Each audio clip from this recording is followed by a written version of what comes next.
Ottawa may think it answered a looming question about the project's future, but has it created new questions about reconciliation efforts with Indigenous communities? Merle Alexander is an Indigenous resource lawyer based in Victoria. He has worked with some First Nations that support the project and some who oppose it. So, Merle, given that experience, what have you been hearing from Indigenous communities today?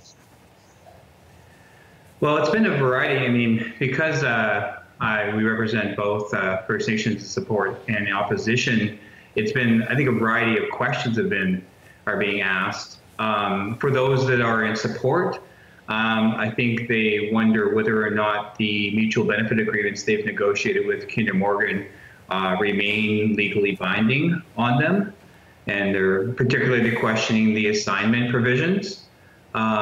They also were a number of negotiated topics that Kinder Morgan never took up, like the equity ownership of the pipeline, which I think many of those in support are wondering whether or not that issue is now open for renegotiation, or if that might be added as a topic. What did you tell them? What did you tell them when they raised those key concerns? Well, I mean, the MBA remains legally binding.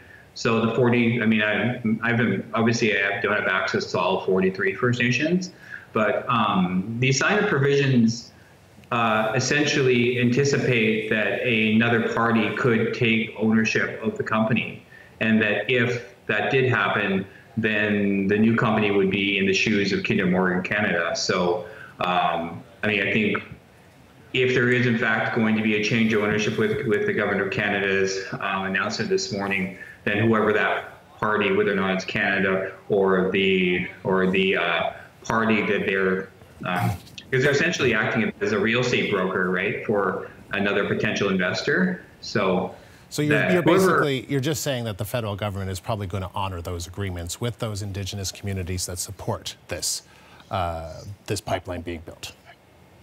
They'll have no legal option but to.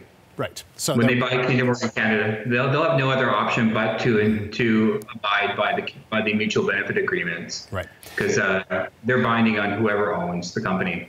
So, Merle, there are still a number of court cases against the pipeline that involve First Nations groups. What about them?